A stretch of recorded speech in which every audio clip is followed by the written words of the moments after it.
Amigos da Rádio Difusora, está no ar mais uma entrevista especial nas nossas plataformas online e também nós apresentamos na emissora através do rádio. São mais de 60 dias de dois primeiros casos de diagnóstico de Covid-19, o novo coronavírus, em Bento Gonçalves. Hoje os casos já aumentaram, mas também tem crescido o número de pessoas curadas, cerca de 70% desta curva. Isso traz, de certa forma, um alívio. E há pelo menos 2 meses, dos dois casos, antes mesmo deste período, foi criado um comitê de enfrentamento ao novo coronavírus, com a participação de instituições importantes como o Hospital Tacchini neste combate. Superintendente executivo do hospital, Hilton Mâncio, participa conosco dessa entrevista para nos contar como tem sido esses 2 meses, desde uma preocupação inicial, desde administrar este que veio a ser um fato novo, quer dizer, um vírus, mas que tornou-se uma pandemia. Qual é a grande reflexão até agora, Hilton? Bem-vindo aqui à Rádio Difusora. Obrigado. Olá, Felipe, ouvintes da Rádio Difusora.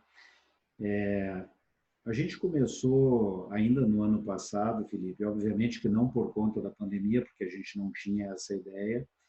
Nós começamos um processo de ampliação e reforma da nossa UTI, E quando chegou ali para o final do ano, a gente viu que precisava acelerar, porque começaram a vir as primeiras notícias da China no final do ano.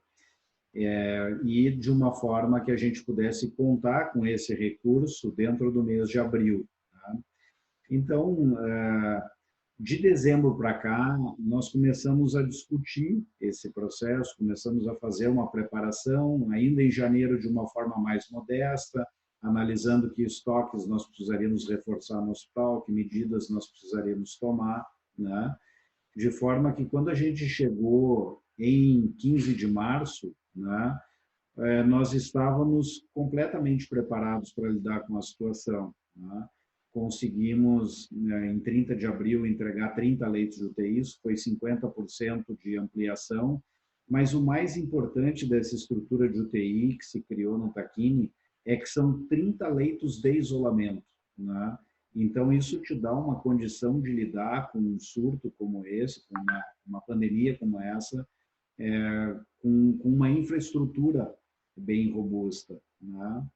Então, os desafios foram de forte planejamento no início, porque não se sabia que tamanho ia ter isso, que intensidade isso ia chegar no Brasil. Se sabia que ia chegar, mas não se sabia o tamanho. Então, esses desafios nos colocaram frente a um dilema. Quando nós começamos a esvaziar as estruturas hospitalares daqui do São Roque, qual foi o dilema? Mas como é que o hospital vai se manter?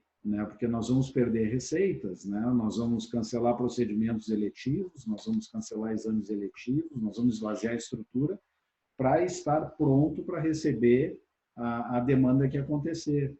A gente estava muito impactado pelas notícias que chegavam da Europa, principalmente da Itália, que faltava estrutura e faltava recurso para tratar as pessoas, e nós não podíamos deixar isso acontecer aqui. Então, bom, vamos ter que fazer.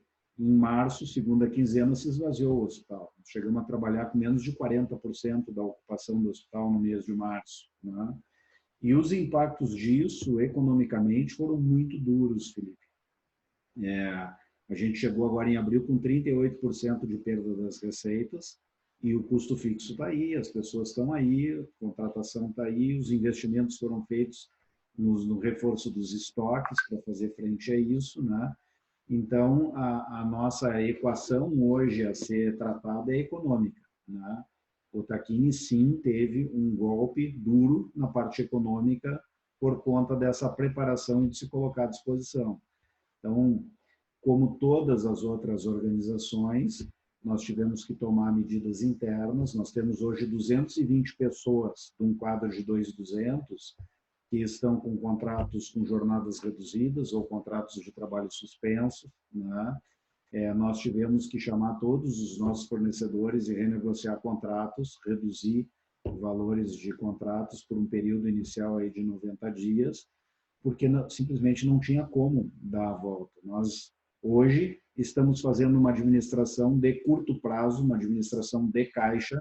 A nossa estratégia voltou para o curtíssimo prazo, porque não adianta ficar olhando projeções para o fim do ano, o que nós vamos fazer no ano que vem. Nós temos que sobreviver no curto prazo, economicamente. Então, dentro de uma premissa que foi definida, de que nós estaríamos prontos e com os melhores recursos disponíveis para atender a comunidade, essas 220 pessoas, não tem ninguém da linha de frente de atendimento, não tem ninguém de enfermagem, médicos, etc., que teve suas jornadas reduzidas, né? Mas nós precisamos fazer isso porque não adianta a gente colocar a pessoa na linha de frente de batalha e não dar munição. Então, tem que ter EPI, tem que ter medicação, tem que ter equipamento, tem que ter infraestrutura. Então, todos os nossos esforços foram focados para isso, né? Deixar a equipe com todos os recursos necessários para o atendimento. Então, hoje, nós temos 30 leitos de UTI operacionais e, obviamente, que nós temos um plano B e um plano C, mas nós estamos muito longe de usá-los e eu vou te explicar por quê, né? Há 15 dias atrás, nós tivemos um pico de utilização da estrutura hospitalar, mas esse pico chegou longe de comprometer a estrutura disponível. Só para te ter uma ideia, no pico nós usamos 35% dos ventiladores que nós temos dentro do hospital, né?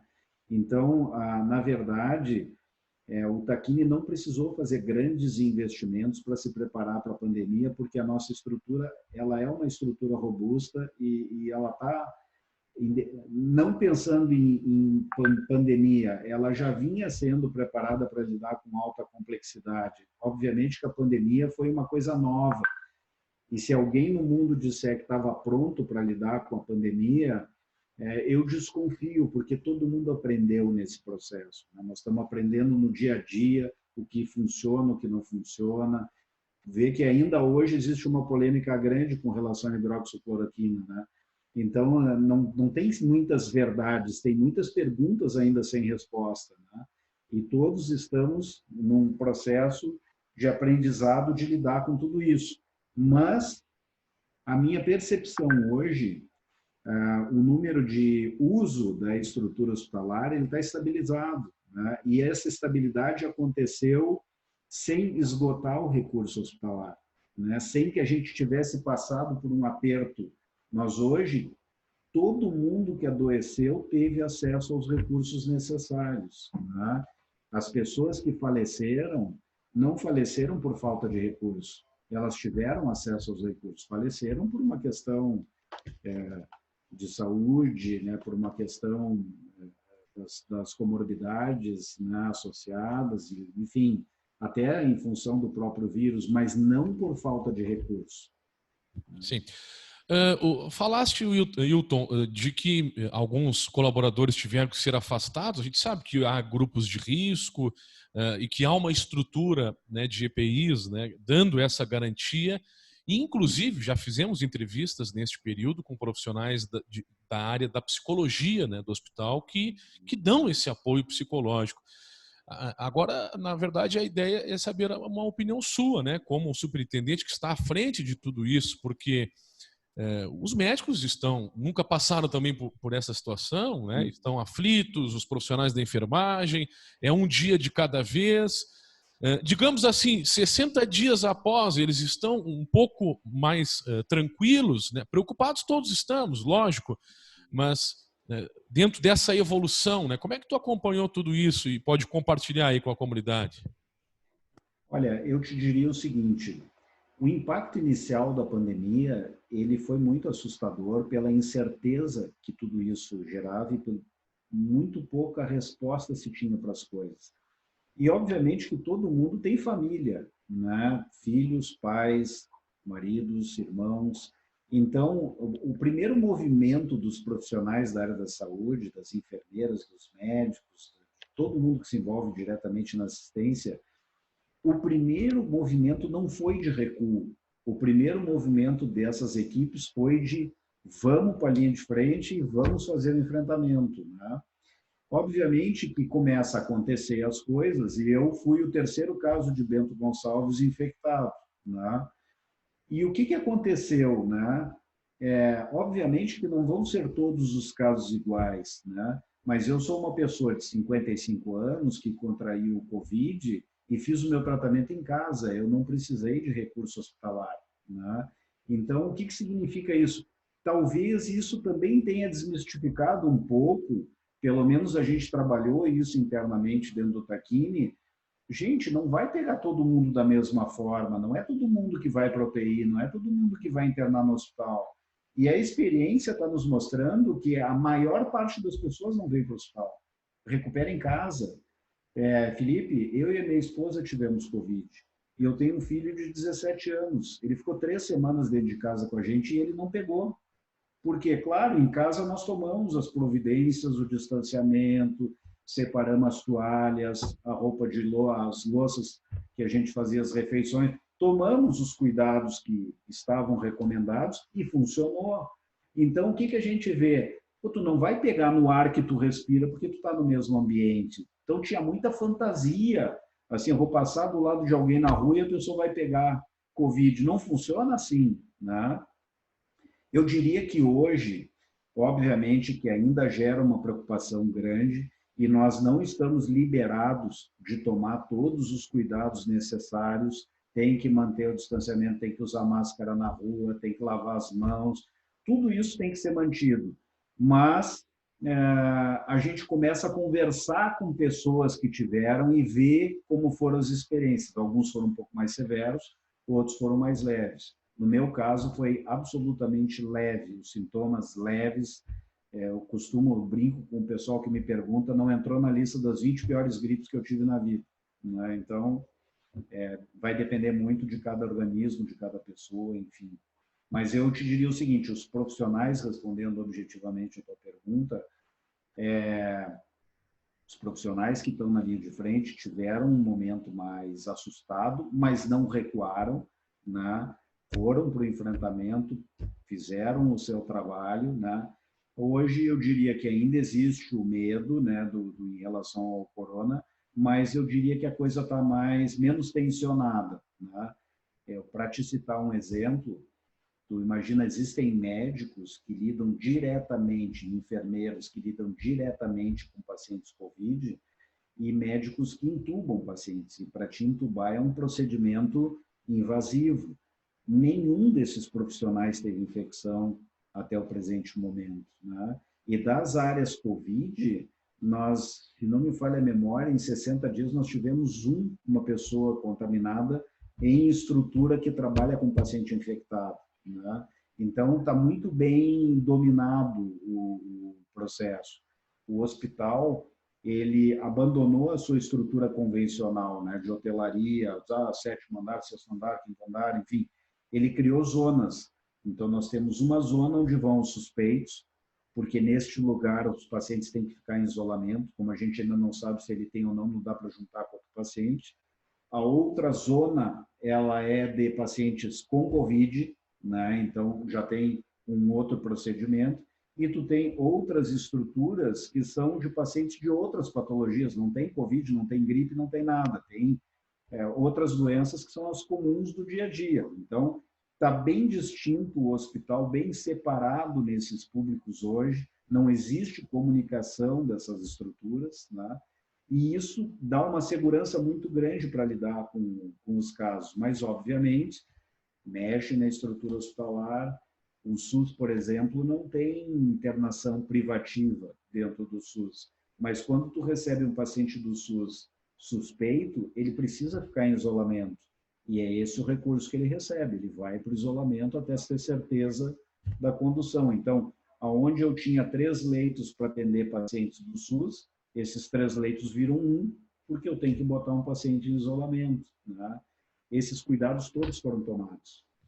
Como tem sido, né? Porque o hospital não é só Covid, né? Ele tem outras situações, sabemos muito bem disso. De que maneira tem sido o protocolo interno, né, da instituição nos outros procedimentos, né? Falaste até no começo da entrevista, né, de cirurgias eletivas. Houve uma mudança de todo esse sistema. Quer dizer, em que momento um eventual paciente pode chegar no hospital e o hospital pode dizer, olha, você vai para casa porque aqui existe uma outra prioridade agora, ou isso não aconteceria, não há como acontecer. Quer dizer, ninguém está dizendo que vai se negar atendimento, mas a prioridade se tornou, né, o Covid-19. Como é que é essa mensuração de tudo isso, né? Eu acho que é importante explicar para as pessoas, né? Muito importante, sim, Felipe. Porque não houve um desgaste nessa relação com as pessoas. O hospital hoje, ele atende fundamentalmente situações de urgência. Vamos falar de outras patologias, não estamos mais falando de Covid agora, tá? Então, as urgências continuam acontecendo, né? E as urgências estão sendo atendidas normalmente, né? Existem outros tipos de procedimento que eles não são urgentes, mas eles precisam de uma brevidade para serem realizados. Também estão acontecendo. Existe, por exemplo, a patologia do câncer, né? O câncer não espera. Então, todos os atendimentos relativos aos pacientes oncológicos continuam acontecendo, inclusive cirurgias. Agora, o que aconteceu por parte da comunidade, né? As próprias pessoas que tinham cirurgias programadas para fazer, em contato com seus médicos, protelaram. Não quero fazer agora, joga lá para junho, lá na frente a gente vê. Muito também preocupadas com se o meu caso não é tão urgente, se é um caso eletivo, se não vai mudar a minha vida fazer agora ou depois, até por uma questão de segurança, de querer deixar para um pouco depois, não comprometer a estrutura nesse momento que precisa estar mais disponível para as pessoas do Covid, enfim. Então, não chegou a se criar um conflito nisso, isso aconteceu basicamente de forma natural. Para te dar um exemplo bem simples do que eu estou te dizendo, nós montamos todo um protocolo e um aparato especial para funcionamento do centro cirúrgico. Então, o centro cirúrgico hoje está operando com 15% da sua capacidade normal instalada. Tá? E não está lotado. Né? Não existe uma pressão para fazer cirurgias nesse momento. A gente consegue atender tudo que surge com 15% da capacidade. Né? Porque não tem pressão na porta das pessoas nos empurrando, eu tenho que fazer, eu tenho que fazer. Acho que, de uma forma ampla, a comunidade acompanhando tudo que está acontecendo também gerenciou essa expectativa, essa situação toda. Muito bem. Então, agora, naturalmente, é aguardar, né, o andamento de tudo isso, esperar o comportamento da curva, né, tanto tem se falado. Nós até tivemos a oportunidade de realizarmos outra entrevista com a doutora Roberta Posa, falando de um importante trabalho que o hospital está participando, né, a pesquisa Covid Brasil, a coalizão Covid Brasil, que vai dar mais subsídios, inclusive, no combate, né, no enfrentamento a esta pandemia. E aí a gente lembra aqui, né, da cloroquina, hidroxicloroquina, que foi o grande debate aí, né, que ainda está em andamento. Eu não iria perguntar se o Wilton tomou esse medicamento, né, mas se tu quiseres falar, mas enfim, cada metodologia é aplicada justamente para superar essa adversidade. Um recado aí, Wilton, para toda a comunidade, então acho que fique à vontade. Bem, eu quero dizer à comunidade que, primeiro, o Takine tem um corpo técnico de pessoas inquieto, né? E quando eu digo inquieto, são pessoas que não simplesmente ficam observando e seguindo aquilo que está sendo discutido no mercado, né?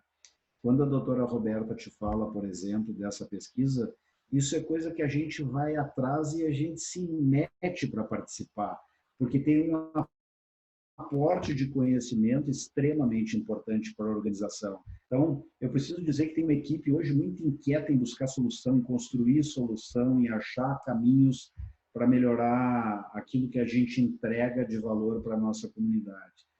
Eu preciso aqui aproveitar o espaço que tu estás me concedendo, Felipe, para agradecer a uma movimentação espontânea da comunidade de doação de recursos para o Hospital Takine.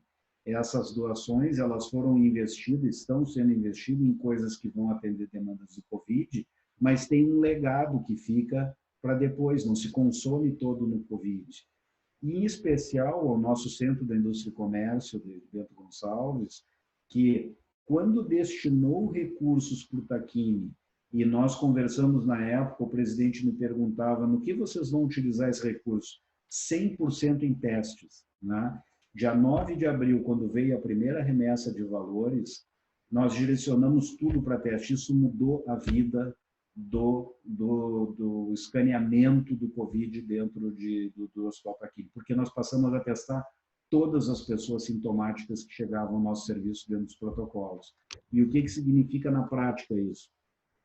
Até anteontem, o estado do Rio Grande do Sul tinha um número de 166 infectados em dentro, nós já estávamos com 400. Né? Por quê? Porque existem laboratórios privados que não estavam homologados pelo Estado, então o Estado só considerava os resultados dos laboratórios homologados. Né? Só que nós estávamos usando outros recursos. Para nós, hospital, foi extremamente importante ter esse número muito fiel, muito real do que estava acontecendo, porque isso definiu estratégias dentro do Takine de como organizar, se comportar, montar os times, né? E isso foi possível por causa de uma doação, né? Nós não tínhamos recursos para conseguir fazer esse tipo de aquisição nesse volume que o SIC nos oportunizou. Então, nosso muito obrigado à comunidade de Bento pelo apoio que nos destinaram nesse importante momento. Eu acho que o Takine deu e está dando a sua dose de sacrifício na medida em que perdeu em abril 38% das suas receitas por ter se colocado nessa condição de prontidão, e ao mesmo tempo a gente se vê abraçado pela comunidade que compreende o momento e nos ajuda como pode, né? E nós temos muito a agradecer por isso a essa comunidade. Então, Felipe, acho que era isso, e muito obrigado também pela oportunidade. Com certeza. Agradeço, Hilton, aí a tua participação conosco na Rádio Difusora, mais uma entrevista especial que estamos trazendo. Saúde aí para você, para todos, né? Tudo de bom. Um grande abraço. Obrigado, igualmente.